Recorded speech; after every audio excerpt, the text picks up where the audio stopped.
Alright, sorry about that. Should be good to go. Alright, what's up everyone? The bot was still in the test channel, and then I actually changed the name of the bot instead of the name of the channel, so it's getting a little bit confusing, but it's fine now. Yeah, those are just test entries. The vote system is actually fully working right now. I'm just not going through the hassle of manually inserting every guy that already voted and all the 5 games into the stuff code-wise. So once I beat Battlemaster, the next voting poll will be completely automated, and it will have chat commands with exclamation mark vote 1, 2, 3, 4, or 5, depending on what you want to pick. And as far as the sports poll goes, which should have been in place of the one that is happening right now, I have decided, instead of delaying it, to just skip one sports poll entirely to allow myself the time for coding that one as well. It's okay anyways. There's gonna be a lot of bunch of homebrews and bootlegs added to the list that it will kind of balance itself out like that. Yeah, it's looking like it'll be Commandos or Vermilion, but everywhere it goes, whenever it goes, it's gonna be cool because the votes will get saved. So the losing game, so to speak, whenever that pops out again, it will still have the same votes that it ended with in the poll. So having said all that, still gotta figure out how to set up myself here in this position, but I'll manage. I'll be much more comfortable once I actually start playing a video game, but for now this will do. Hello Mr. Slam and everybody else, eat it up. Hoffman, good to see you guys. Health Angel, Jack, Franken, King Fossil, hello there guys. Alright, so today, as you can pretty much clearly see, we're gonna be playing Battlemaster for the first time. This is gonna be very interesting for me. I was very excited when this was picked. So let's have a look at what we got here. Alrighty, I'm gonna put my stuff up.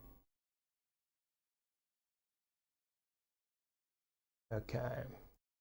Now this game is very peculiar.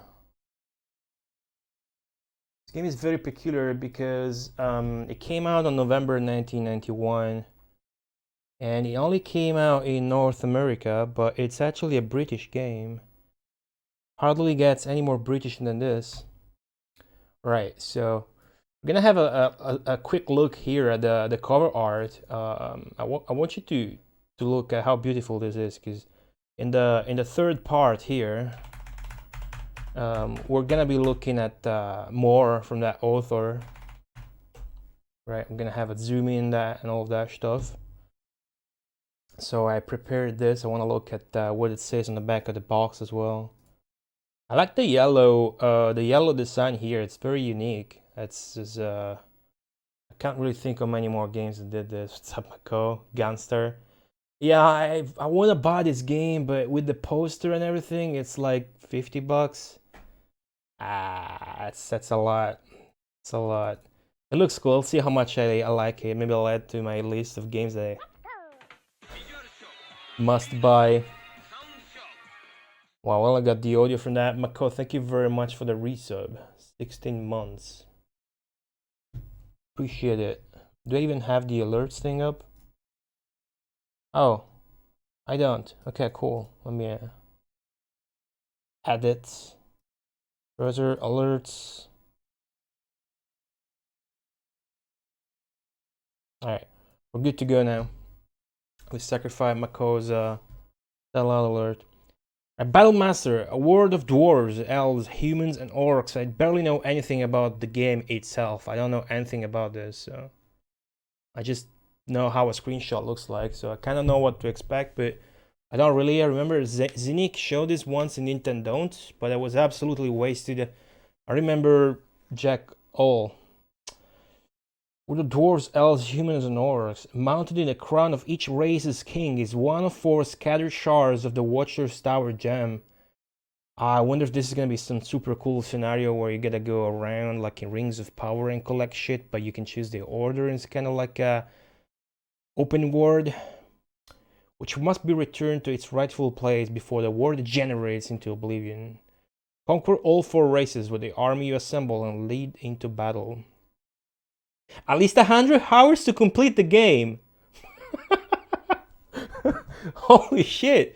Okay, good. Over 300 magical items and weapons to find and use.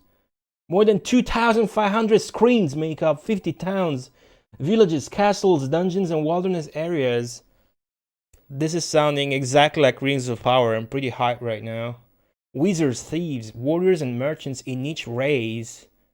Oh, this is gonna have like a bunch of different cities, just like Rings of Power. Hundreds of different monsters to take on. Align your troops in one of 18 different military formations. The fuck? Lead your army into combat and fight your own battles. It's a long way back to the Watcher's Tower. Hold on, let me bring that up.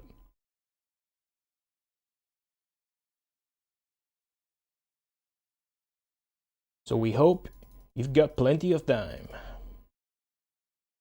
Your army can assume one of 18 different formations, each warrior following your orders independently.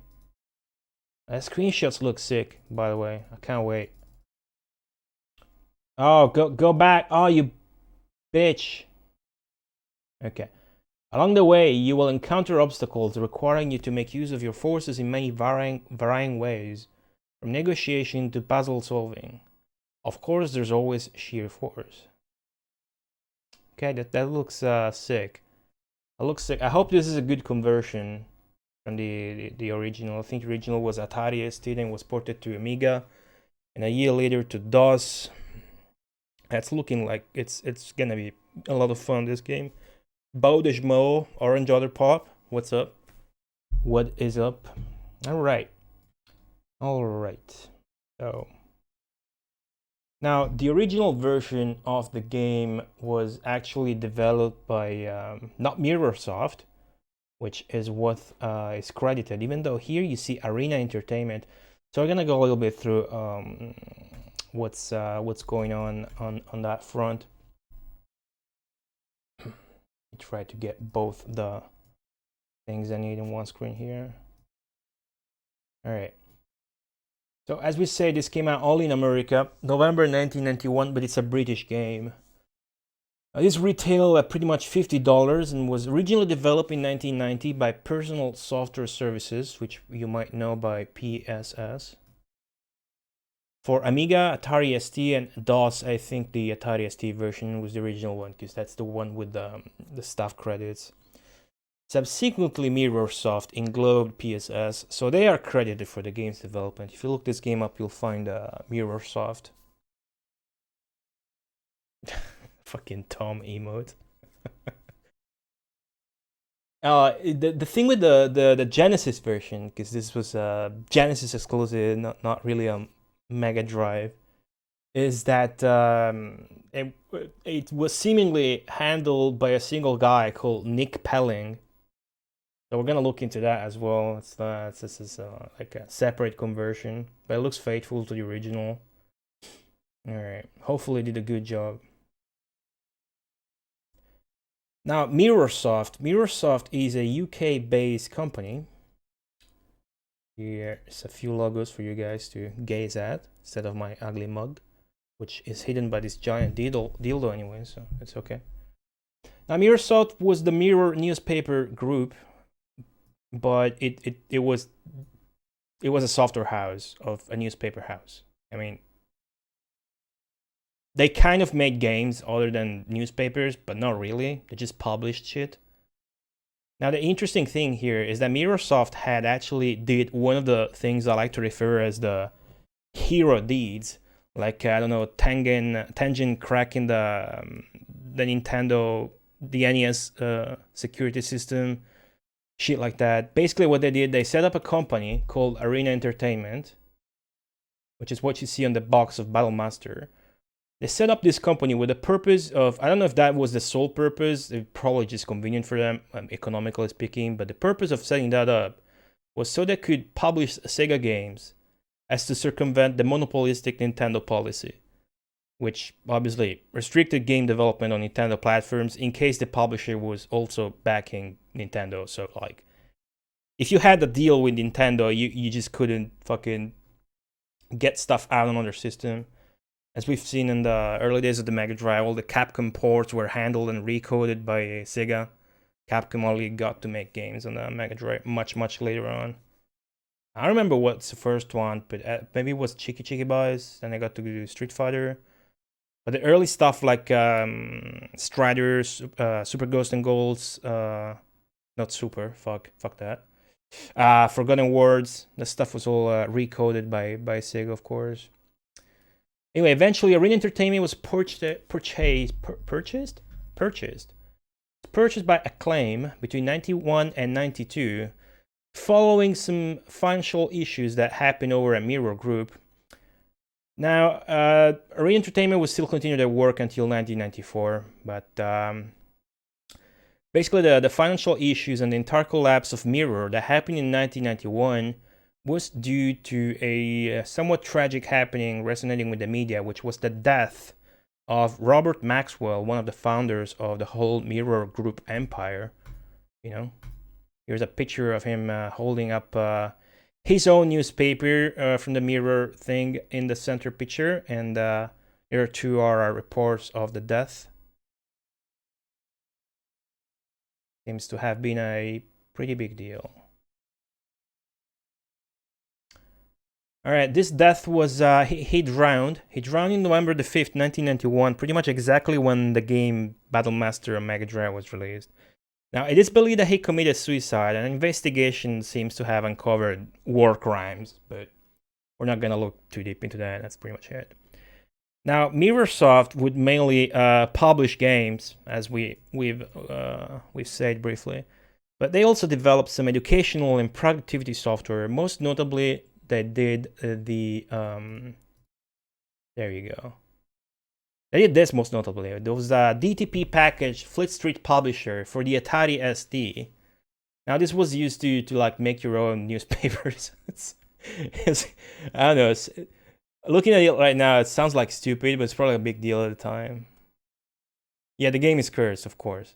You only play cursed games here. OBS presentations are best quality, of course. All right.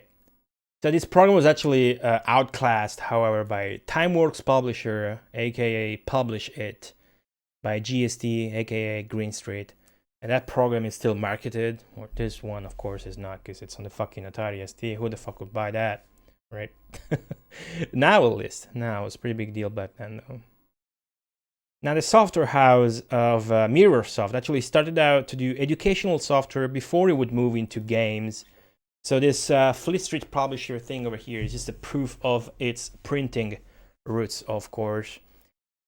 Now, the Mirror Group still exists. It just now changed name in 2018 to Reach PLC, whatever, after being called Trinity Mirror for ages. Nearly 20 years.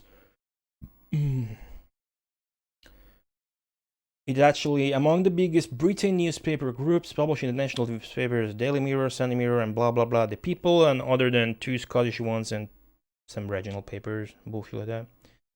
Blah blah. Yeah, there's a lot to say, but we're here to discuss Battlemaster, not newspapers. The thing is, we don't really have much to say about this game. Is what would you talk about, right? Now, we did say that this conversion was handled by a single guy, so I didn't bother looking into the original developers. I just briefly looked at the entries for this guy, so I present to you Nick Pelling. There you go. Alright, this is the guy that made the game. There's no other name of a person that has worked in this game, not even the fucking composer. I don't know who composed the music in either the original or the conversion. I hope there's some kind of background music as you play the game. I really hope so, because it's fucking 100 hours long.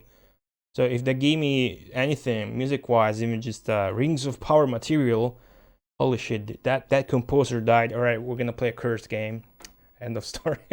Fuck. All right. All right. Okay. So now this guy's also British. He's a British programmer. Seems to be best known for creating the 1984 game Frag, which at the time was a big deal graphics-wise. Squished Monkey, what's up? Now he did this under Aardvark software. You might be familiar with Aardvark software if you know if you play games back then, well, like way back then. Aardvark software was actually Nick Pelling's own label, and the game came out in 1984. The game was originally programmed for the BBC Macro and Acorn Electron computers. Independently, Pelling worked on many conversions and compressions. I'm actually hopeful this is gonna be a good release as far as conversion goes. Like, if this is anything near the quality level of Rings of Power, we're gonna have a dang good 100 hours playing this game. Rings of Power was originally gonna be done for DOS.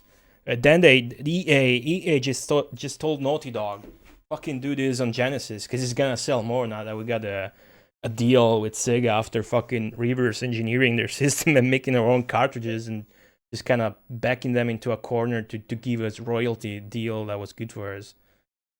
So that was original for DOS, but if this conversion is anything near that level of quality, it's gonna be sick. Judging from what it says on the back of the box, this is like a huge world to explore. It's like fantasy as fuck, more than Rings of Power. It's like elves and dwarves. I'm very excited. Alright, so this guy, amazingly so, dabbles as an investigative writer. In 2006, he published a book about the Voynich manuscript, claiming it was written by, of course I have no fucking clue what that is, but he published a book claiming that manuscript was written by the 15th century North Italian architect Antonio Berlino, also known as Filarete.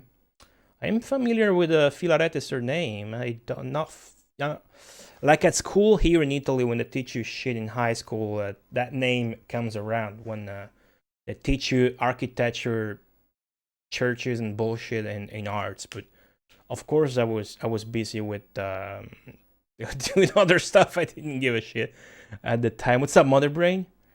Motherbrain recently added Mega Drive games to his NES Quest, so be sure to check him out. Alright, so Nick Pelling also published a similar article in the British magazine History Today, supporting a previous attribution of the invention of the telescope to a Gerundian named Joan Roget in 1590, which is Spanish, so I don't even know how to pronounce that. Alright, so that takes care of the developer shock for as much as I'm interested there. I just pretty much stopped researching when I stopped getting interested. Now for the most awesome part, everybody eyes wide open, because we're gonna look at some of the best artworks that you can see in video games covers, because while the composer for Battlemaster is sadly unknown, which is obviously my favorite subject to research here, we can take a look at Chris Achilleos' works, which is the illustrator for the amazing cover art of Battlemaster here. Oh, you remove the Japanese games. Bad Motherbrain. Bad Motherbrain. You're missing out. Well, they teach you arts, and I guess being in Italy, that's just like, there's a lot to say, you know. I teach you Latin too. I never bothered studying that one. Fuck that. Well, if you pick linguistic, if you pick classical high school branch, if you pick classical, they don't only teach you Latin, they also teach you Greek, and you gotta bring both of them at the final high school maturity exam at 18 years of age.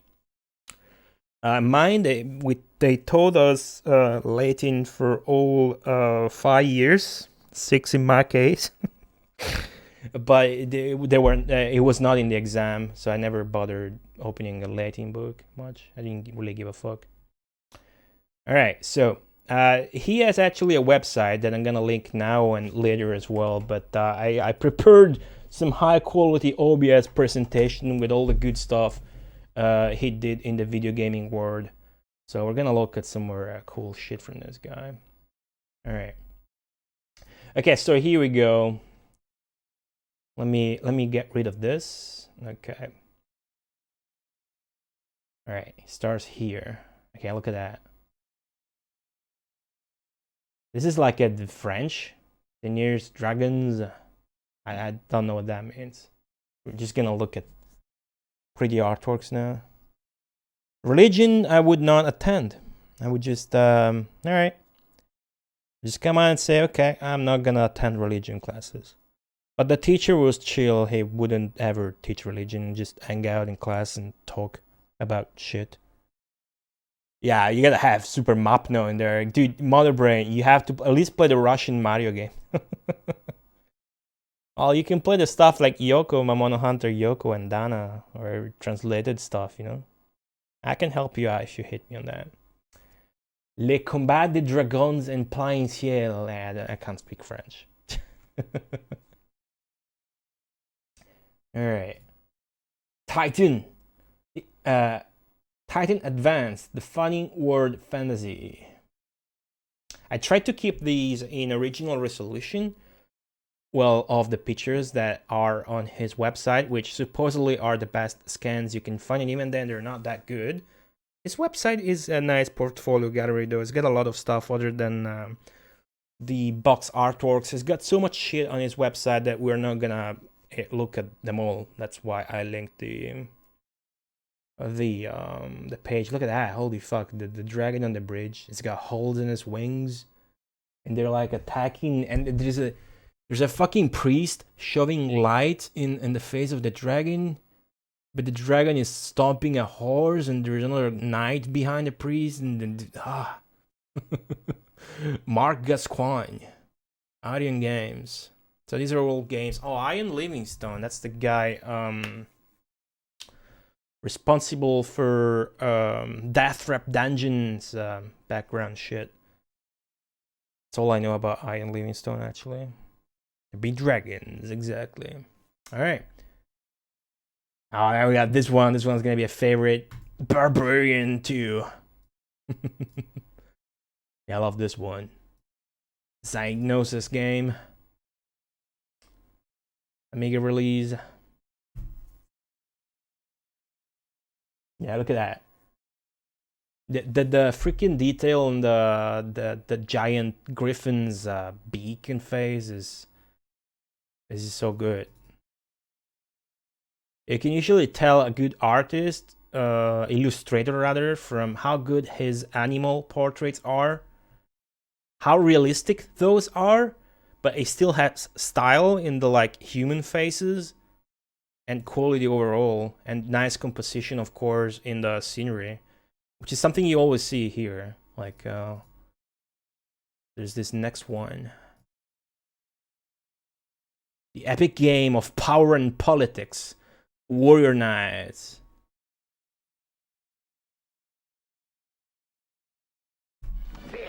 Ish, Mother Brain, thank you for the host.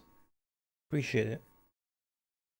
Managed to beat DW? Is that... Oh, Dragon Warrior. Okay. Fighting Fantasy. Okay. What's up, Jay? Yeah, Death Trap Dungeon. I got a box recently for $10. Where is it? Oh, it's in my closet. I was planning to stream it, but I got so many Mega Drive games to play. I tend to sacrifice some more sellout games. But yeah, I wanna play through that Trap Dungeon on PC sometimes. All right, Talisman board. This is like a tabletop thing, I think. There's even movie illustrations in it. Un jeu dont vous étiez les héros, une aventure partagée. Talisman. Yeah, I don't know. It looks very good though. Dragon Belly.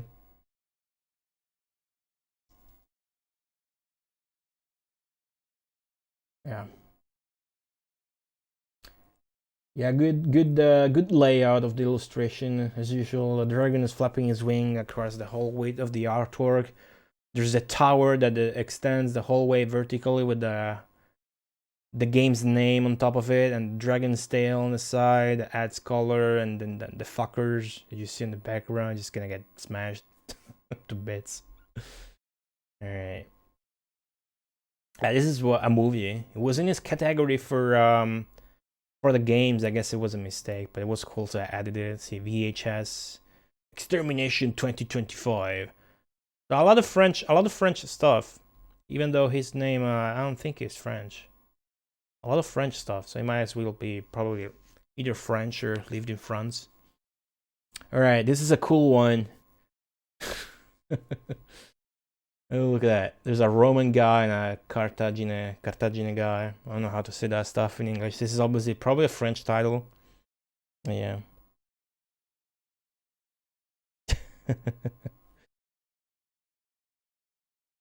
Yeah, the cover. All right. It's a very Italian game. Now we got. Oh, this is a magazine. It's another great illustration from Just A Magazine. Look at that. Is there some blood on the knight's shoulder? Okay, this is a Tolkien work. Riders of Rohan. He has the same artwork listed in another category of his website as No Mercy. And you see also this was by PSS, which we've said are the original developers for Battlemaster on Atari ST, and at least the Atari ST, if not also Amiga and DOS. So there's the correlation if you want. All right.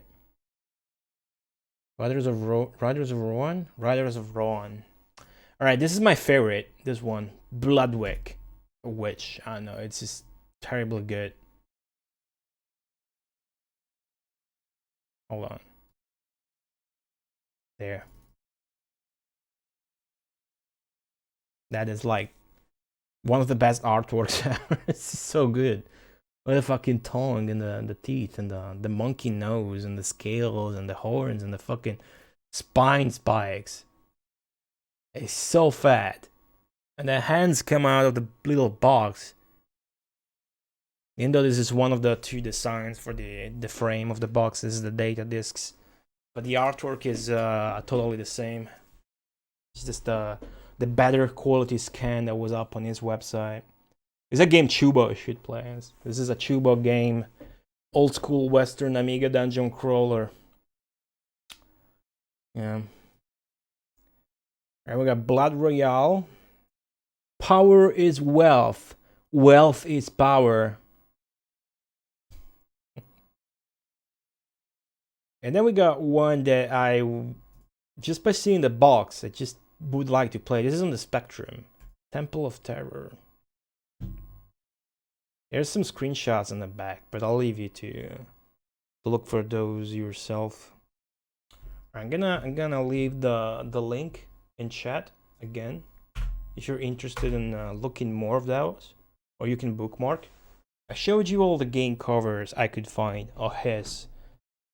This wasn't even listed, Temple of Terror. I had to find his Moby games, but there's a heap and a bunch and a ton and a shitload of other illustrations from him on his own website I just linked.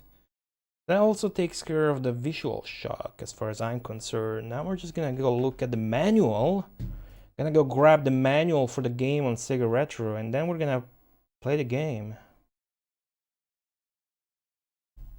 Pretty hyped to play the fucking game. Alright. Sega Retro Battlemaster 48K HD. Yeah. Well, there's more cool screenshots you could show Mother Brain of actual gameplay. It's like what the title screen. Yeah, it looks sick. Alright. Yeah, there's an ad I didn't bring up. I think I have this already in the folder. Hold on.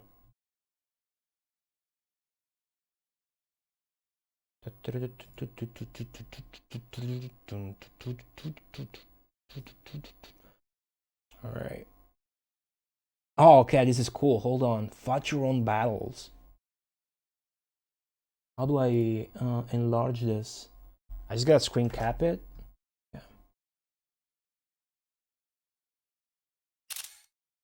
Okay, screen cap. Image save. Yes, and OBS has this neat function where you download a file, then from your Google Chrome download bar, you freaking drag it on OBS like this. And it's the best thing. Fight your own battles. All right, let's enlarge this to death so I can actually read. The same artwork, which rules from the cover art. I want to read that. I want to read all of that. Yeah, Arena Entertainment is actually credited the most. All right, let's face it. I can barely read this.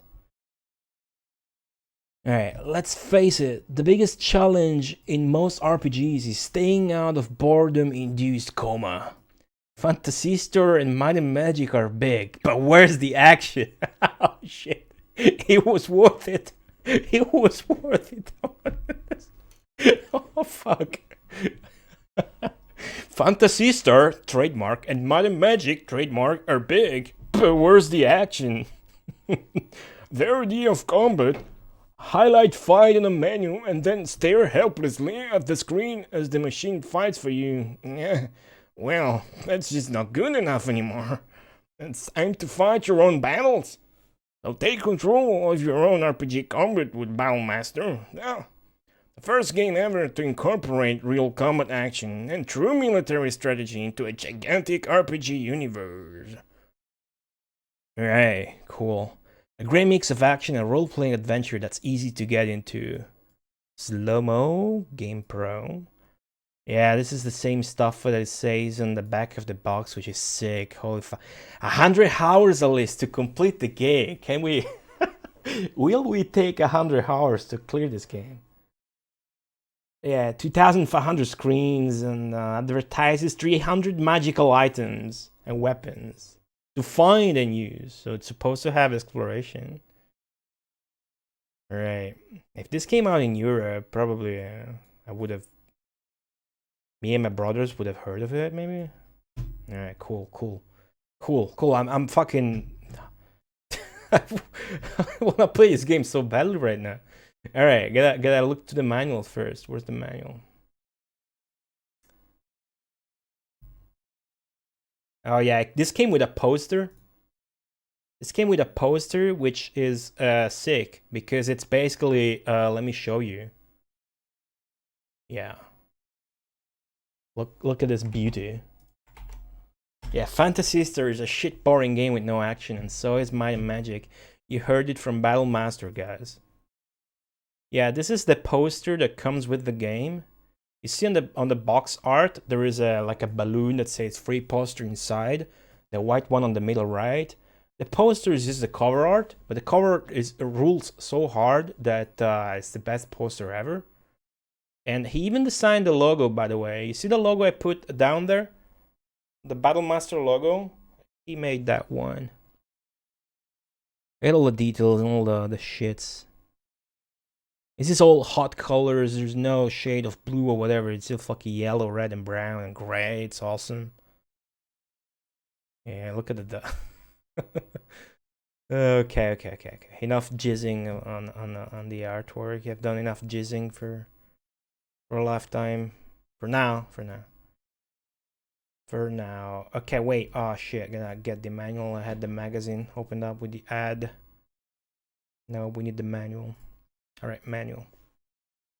So manual means I need to bring up window capture with OBS. Let's see.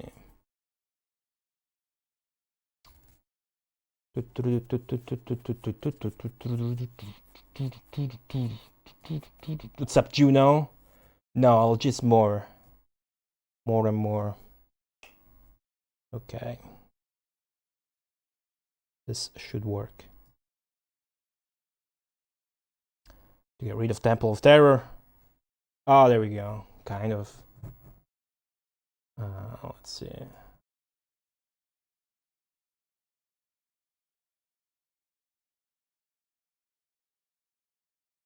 I'm expecting like a huge manual, but I don't know.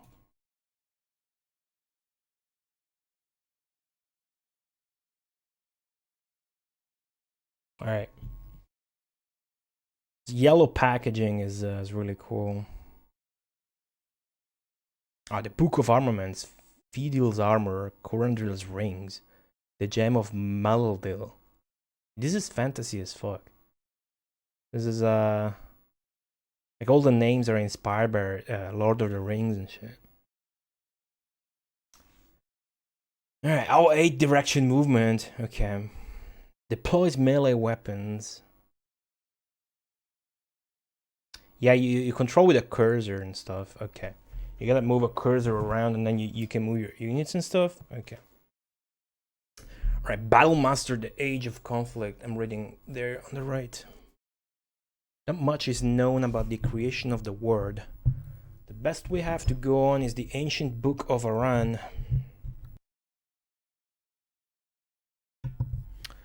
Passed down through thousands of generations, whispering to us the secrets of the legend of creation. This is its story. The 4 lords of creation shaped the world from the random dynamics of time and space. This we know thanks to the chronicles written by Aran. Anil, the first king and potentate of all magic. It was he who possessed the keystone of life, set deep into a golden crown. With it, he determined the flux of magical power and of the cat that needs to get in.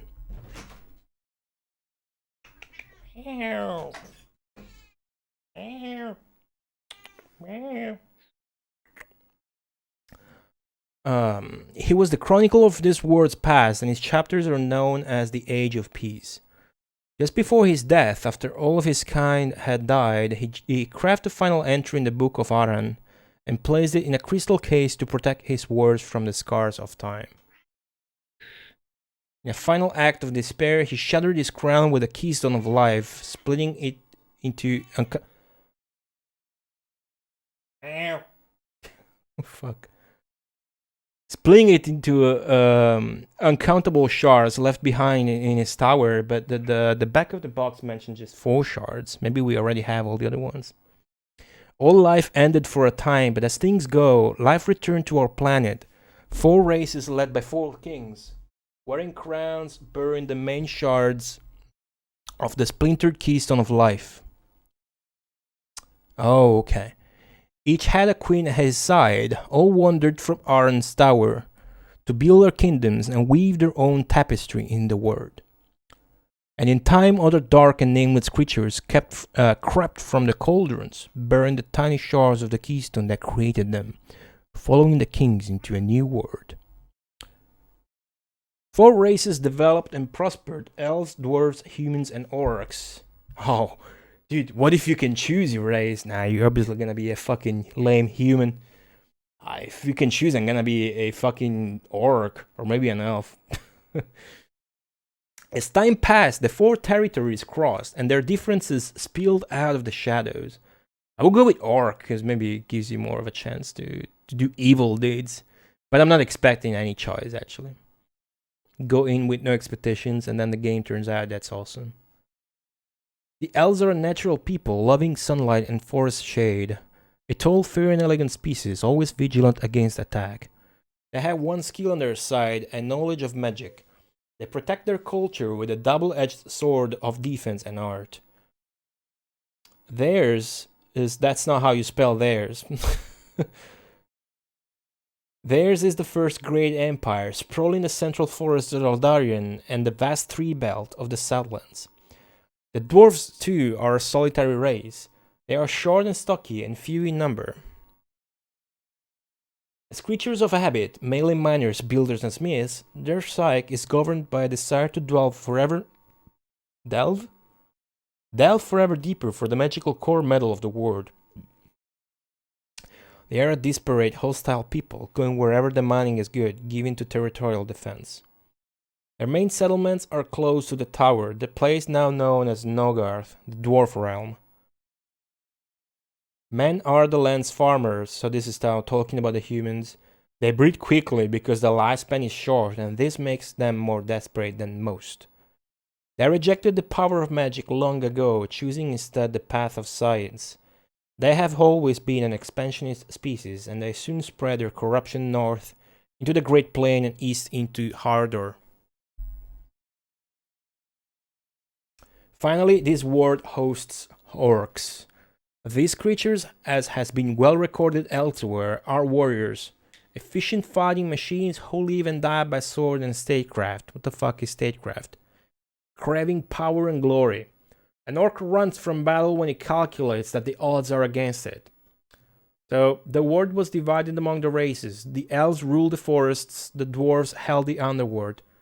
Men ploughed the plains, and the orcs held sway over the wastes and mountains. The age of conflict began. This is well written, manual. Yeah, they're all Tolkien as fuck names, as I was thinking. All right. After many years of interracial conflict, interracial, had devastated the land and its inhabitants, the Watcher came and settled in Aran's tower. From warring and poverty, all four races have slowly declined, their economies and towns crumbling in unison. Once there were great cities here, now there are villages and settlements. Once there were huge nations, now there are dwindling rows of stragglers. Once there were empires, now there are memories. No one knows from where the Watcher came or why. Perhaps he was an emissary from the Lords of Creation, a restorer of balance. All the lore, all the lore. He's withdrawn the gift of magic. Wizards have no power, and the holy sorcery in the land emanates from artifacts fashioned before he arrived. It is a time for union. To this end, he has cast a spell of apathy upon the four kings and spoken this prophecy. Just fucking put the kings into apathy. Where there is chaos, there will be order. Where discord, harmony will flourish. From the south will come a hero to conquer the land and unite the crowns. So we are a southerner. Where there were fragments, there will be a whole. Then will a new age begin. The land awaits his hero. Okay. Getting into Battlemaster, the game opens with a depiction of life in the age of conflict, complete with strange beings and a flying dragon. To go into gameplay, hit the start button. A Hero's Quest. Battlemaster is a fantasy arcade adventure set in a world of myth and feudal strife. What do they even mean with arcade? The land is in decay. Isolated villages, towns, and castles are divided by areas of chaotic, monster-infested wilderness. Your task is to restore order by conquering the four kingdoms and handing their crowns to the Watcher, who inhabits the tower. Oh, we gotta fuck up four kings. Oh, so maybe we're not human, orc, elf, or dwarf. Oh, choosing a leader! Oh! Human. Oh, they're all human. Oh, fuck. Maybe you gotta choose your race first. Let's go on. But dude, the fourth one. Oh, you get to choose your race. Yes. Dude, we're gonna be orc. And after you pick the race, you can pick between other four guys. Oh, as expected of a computer game. Awesome. Awesome. Well, we're gonna be orcs. Or elves. Probably orcs. Fuck it. Gonna be big fucking smell like green orcs. What's up, Lamp Station? Welcome. Alright, start new game. Try current location again. So like when you get wrecked. Restart at an earlier location. This feature stores up to 10 scenarios. Okay, you can go back to scenarios, huh? Selecting a passcode. Okay. So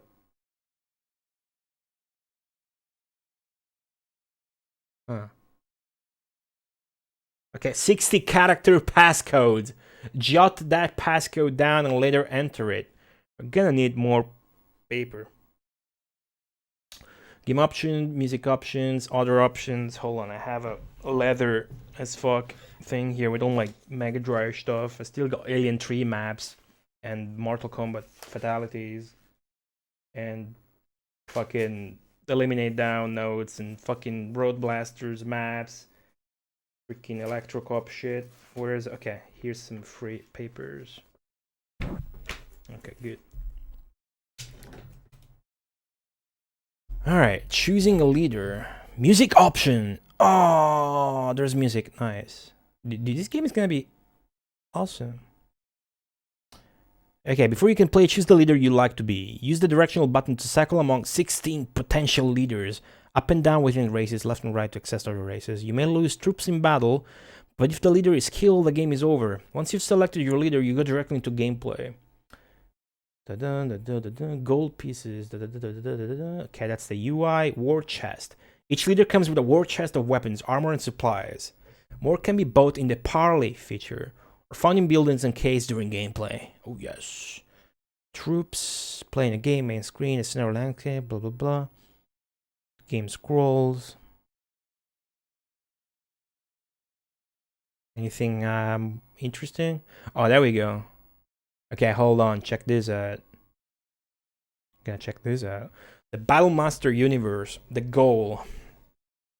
Your troops, with you as leader, move through each scenario trying to defeat the race of beings you find. Each scenario is populated by one of the races, by monsters or by a mixture of the two. It's your goal to defeat each of the 4 kings and to return the shards of the Keystone of Life to the Watcher in Aran's tower. Mouse, please. That's how unity and peace can prevail and the age of conflict can finally end. The weapons. On the field, button A controls blah blah blah blah blah blah blah. Okay, A for melee, B for ranged. The moves. Move your arm in any 8 direction. Blah blah blah. Okay. When troop morale is down. Oh, your troops cannot swim. Good to know. Reading manuals always precious. So you'll have to hike around bodies of water. Okay, my troops cannot swim. When troop morale is down, check the bars below the assets display. Your men have a way of wandering off and getting lost. Okay, so see, if you don't read the manual, you're gonna blame like the bad pathfinding and not understand that maybe you gotta rest or do something about your morale, right? So this is great. Catch up with chat a second. Hey, Retroman Cave. That's a good handle name. Welcome. All right. Yeah, the writing here is really good. Even just the instructions. Make certain they're with you as you pursue your quest. So if your leader is close, the troops have more morale. You may need to turn back now and then to collect stragglers or tighten your formation to prevent them from being separated. You'll also find traps, puzzles to solve, for example finding keys to open doors or activating switches to deactivate traps, and miscellaneous objects. Now these objects include food to improve your army's health, or weapons and magical artifacts to enhance its combat potential. It's a dangerous world where at any moment the ground can open beneath you and swallow you and your troops, ending the game. What? I'm looking forward for that to actually happen. You can lose followers in a maze-like cave. You can discover them in another location. New party members and shit. You move around the world map, looting some scenarios and negotiating in others. The ones you loot provide cash, either to buy more men to increase the size of your army or to buy weapons and supplies. Only a strong leader with faithful troops will be able to defeat the 4 kings in the 4 racial capitals and deliver their crowns to the Watcher's Tower in the middle of a monster-inhabited wilderness. Enter caves or rooms by standing in a doorway, then moving forward. The scenes will change to the interior of the space you enter, so not all doors can be seen, so feel around if you need to. Not all doors can be seen, so it even has secrets, and guess what else it has? It has political dynamics.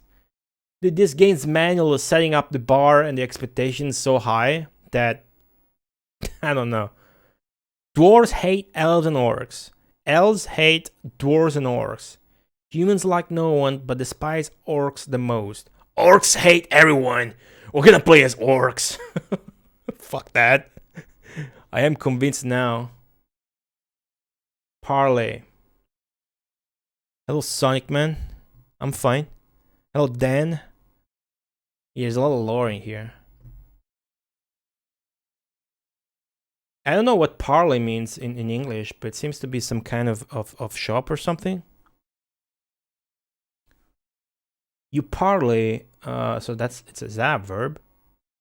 Parley, hitting button C to access a screen that contains the parley feature. To buy food, weaponry, armor, and sometimes fresh troops. Oh, you buy troops. You're gonna choose like the dankest orcs troops. Like most screens in Battlemaster, it's divided lengthwise. On this one, you see the act of bartering taking place on the right side of the screen, upper left. Items available. Depending on the local populace, a variety of items will be available, seen on the left side of the screen. If the land when the scenario is taking place is people by the same race as your leaders, you can even buy troops. Oh, okay. Cool as fuck. So if you find a scenario with orcs populace in it, we can buy orcs. You're limited to 4 in a single purchase, but you can always exit the screen and return to buy 4 more. Look, we were limited by the engine, but you can exit or re-enter. The leader can command no more than 15 warriors. Buy safe passage during the parley feature, and you'll be able to move onward and play. So it's like all diplomacy and negotiations. You even have to buy safe passage. Buy safe passage and you'll be able to move onward and play another sequence using a travel map to move. How cool is this? If you actually have to farm money to get more troops and buy like safe passage to advance. Okay, bargaining like loot. Okay. The bank. As you make your purchases, the balance of your gold pieces decreases. Your war chest. Purchases during parley sequences as well as items found during gameplay appear in your war chest. Troop formation. Your troops are so loyal that they follow you around without questioning, copy your actions. Okay. The formation you choose could mean a difference between blah blah blah. Make your selection, blah blah. Remember that troops with high morale do well in loose formations, but troops with low morale may wander off if not kept in tight formation. Okay. Current status checks the troop morale. Okay, column, wedge, blah blah blah. Huddle formation, the tightest formation of all.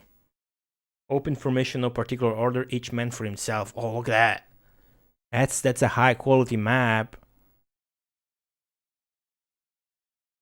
Okay, the artwork was so good they probably had to decide whether to bundle a map or a poster with the box's cover art in it. I look at a little fine print there. 1990, because that's the credits. Okay, 1990 Mirrorsoft Ltd. Whereas this Genesis release, of course, is 1991. Oh, okay, boy. Shh. I'm gonna pet the cat. So here's credits. Mirrorsoft. Okay, I can't pet you if you go that far. Come here. Alright, Salt Plains, Death Swamp, the Watcher's Tower. This is Tolkien as fuck. Looks just like the Lord of the Rings map.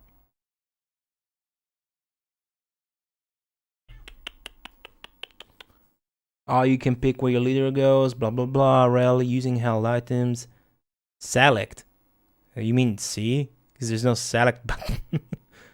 The Book of Monsters. Oh. Look at that. Oh shit, there's so much to read still. Let's take a break. Yoda, what's up?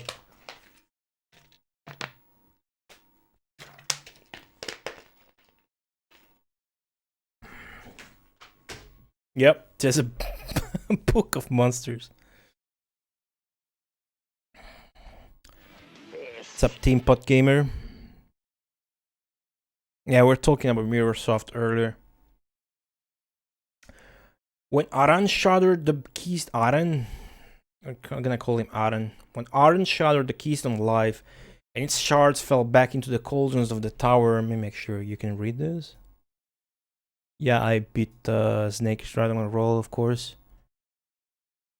Otherwise, I don't move on.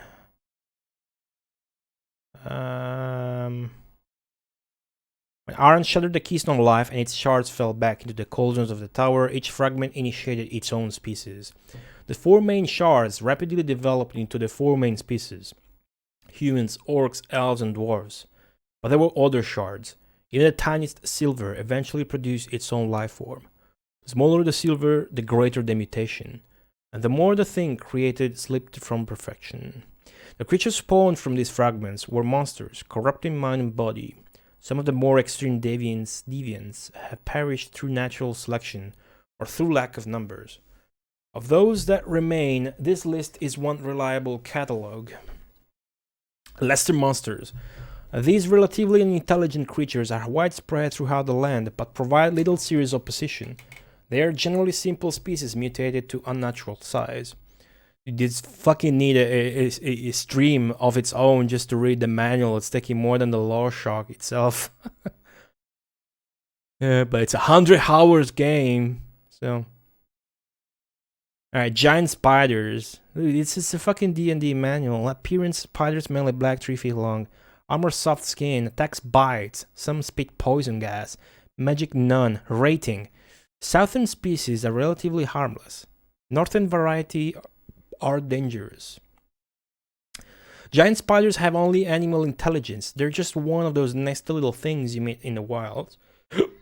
They prefer underground places, but have been known to infiltrate forest areas. Dragonflies, like dragonflies. Multicolored dragonflies, 3 feet long, soft skin. They attack with a bite, they have no magic. Mostly harmless, can get nasty when defending their territory. More fly than dragon, these creatures pack a nasty nip. They are found near water in out-of-the-way places. Fire dragonflies, so there's like variety, probably just a recolor. Multicolored, blah blah blah. They're longer, soft skin. They got fire breath as magic, and they are dangerous. More dragon than fly, they're very similar in appearance to their lesser cousins. They're very aggressive, always attack, and are known for the nasty surprises. Mass groups of them have been known to open up with fury blasts without warning. They are found near water in out-of-the-way places. They are sometimes bred as guards to discourage unwanted visitors. Snakes. Armor, skin, just skin. Poison bite. Magic, rarely. What? Alright. Snakes come in many classes. Some are completely harmless, but others spit poison. How long does this go? Okay, not that long. And there are even a couple of very rare magic using varieties which are very dangerous. They're found throughout the land. Giant monsters. More advanced forms of life possess greater intelligence and strength, and are therefore much more accomplished adversaries. Travelers must plan carefully. Yes. Fucking shit. What was that? Squished Monkey, thank you so much for the 35 bits. Oh, dude. Okay. Yes, I did do Buck Rogers. Best game ever. And it's got the hint book inside the manual, which you have to read for the full experience because it talks to you. It's got story and backstory in it. It's the best thing. Yeah, Bo the Schmo picked Buck Rogers. I'm forever in love with Bo the Schmo now. I want to sex him over the internet. Alright, scorpions. Skin with bony plates, spit poison gas, hack with pincers and stinger, magic none, very dangerous.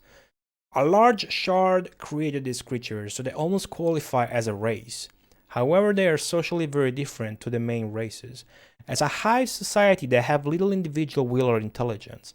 This makes them all the more dangerous, since they know no fear, and the combined intelligence of the hive can be surprising. In combat they are devastating, their plated skins protecting them while they attack with claws and tail. They inhabit desert areas exclusively, but rumor has it that in the north, the orcs have managed to communicate with them sufficiently to establish a form of pact. All the more reason to pick an orc leader. Animals are distinguished by resilient skin and reliance on instinct. Some shards distorted common forms into gross warped echoes, many times normal size. These can cause serious trouble for the unwary. Giant bats. Alright, no magic. Rating bothersome. Very large and particularly aggressive bats which live underground, often confused with vampire bats, but not for long. The undead. Non-corporeal entities have long been a part of the land, though there have been additional species generated since the arrival of the Watcher. Their unnatural appearance strikes fear into all forms of life, and at their worst, they can kill. Ghosts. Standard white shit ghosts. Armor not corporeal, so how are you gonna eat that? Magic rarely. So ghosts are like low tier, mostly harmless. Ordinary by undead standards, these creatures are simply your common everyday spooks found in places where your people once died violently. Ghost eyes. Large disembodied eyes. It's fucking Amiga enemy. Drain health on contact. Lightning bolts. Rating trouble. What's the rating? Always different. How am I supposed to know if bothersome is worse than trouble? I love that. These monstrous beings have only been seen since the arrival of the Watcher, and this has led people to believe that he is responsible. However, no one has yet been willing to stake their reputation or life to prove that point. Grinning ghosts. Appearance disembodied mouse. Tax bite. Magic yes. Type varies. Rating varies. Varies? I think it's varies. Like variety, but it's varies. These smiling spooks are said to be the hunted spirits of those who perish without having a chance to speak the awesome last words they had in mind at the time. They are found wherever battles are being fought, like in most places, and wise people steer clear of the regions they haunt. Vampire bats. Those are not bats at all, but human mages who have chosen the ways of the undead as a path to immortality. Since the arrival of the Watcher, they have lost their ability to shape change and are trapped in bat form. Magical creatures, and then we're done, I promise. Almost. Holy shit. Magic is a powerful and mysterious force, occasionally harnessed and channeled into a vibrant form which can barely be described as life. Elementals are the most prevalent manifestation, but the most elusive and potent is the fearsome dragon. Fire elementals, small mobile orbs of fire with a comet-like tail.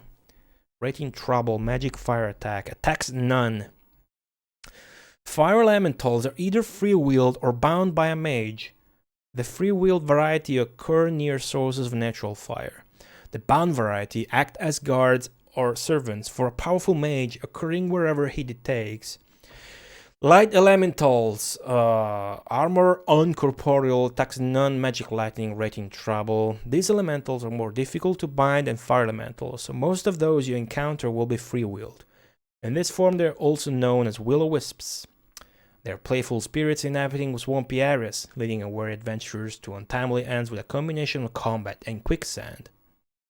Ball servants. Appearance bouncing green balls, 4 feet across, armor thick skin, attacks bounce, magic non-normally, rating bothersome. The ball monster has for many years been a domesticated pet, favored by all the races. Do you want to have a ball pet? Oh my god, balls. Orc balls. They are loyal, friendly, and fun to play with. They're also quite aggressive against intruders, and their bounds can be painful or even lethal. And here's the last section, the Book of Armaments, which apparently describes some sort of legendary shit. Yeah, there's like legendary artifacts to be found. It's like guy badass, what's up? The Book of Armaments. During these years of strife and chaos, which have visited terrible waste upon the land, there have been few major records of armor and weaponry. This list is the most complete, as it details many of the great artificers and weaponsmiths and provides a compendium of their major works. Among these, 7 can truly be said to be masters of their art. Though the secrets of their design and techniques are now lost forever, their artifacts remain. Those seeking power should study this book closely. Curandril's Rings. The greatest of the artificers was Curandril, elf smith of Brilmar, who wrought the elemental rings which give the wearer control over the elements. Nandil and Gondrim had such control over the elements of earth and water that they allowed the wearer to bypass rivers and pits. All the names are just totally just fucking Tolkien. Narmelon, plus 30 versus fire, fire friend. Sulandir, 30 versus gas, wind wanderer. Is that like resistance? Water walking, lover water. Oh, awesome. Nendil. Gundrim, fire armor, like armor, Kurandril's ring. Plus 20, nothing. Ring of battle. 20 chainmail. Okay, that's pit walking. Stone march. Gundrim. Okay. So that's like a dwarf thing. Also noteworthy is Bagling Axe Maker, a dwarven smith of great renown whose skill in weaponcraft was unrivaled. The great axe, Arkuth, is said to be capable of slaying any orc with a single blow. Arkuth. Plus 30 orc slaying battle axe. Bagling's blade, Norbane lock wrist. These are like artifacts and shit. Sulandir the Great was an elf mage whose specialty was enchanted wands. What is a wand? You mean wands? I guess.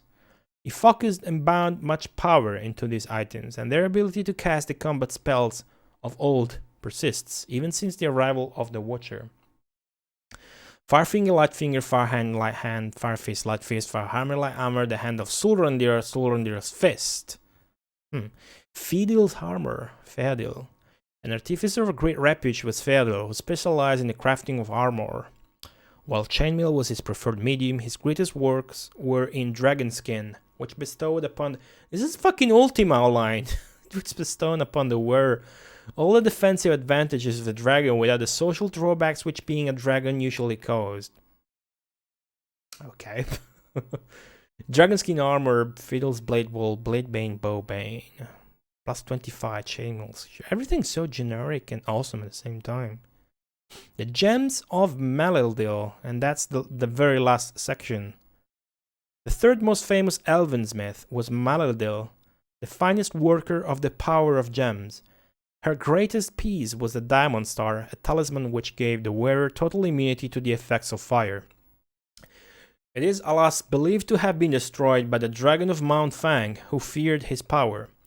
The Ruby Star, its lesser sister, still exists for certain. Diamond Star, Ruby Star, Emerald Star, Sapphire Star, Malildil's Gem plus 15 to all magic. This is the resistance thing, okay. Wow. Arena software warranties. 90 days warranty. Alameda. Alright, fuck. I gotta take a breather after that. Alright, let's play the game. Let's play the game. Holy shit. Dude, there's no way the game is gonna be... Oh, was that thing on the whole time? The chat? No, okay, cool. Oof.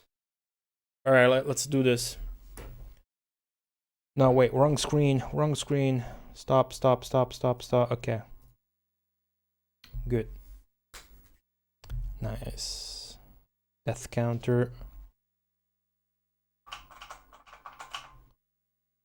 Alright. Reset the timer.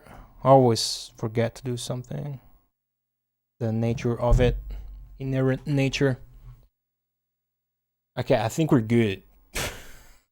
How long that? I've been streaming 1 hour and 20 minutes. That manual reading took at least 30 minutes. Oh man, Team Pot with the most funny jokes. Alright. Lore shot complete. Let's get the party started.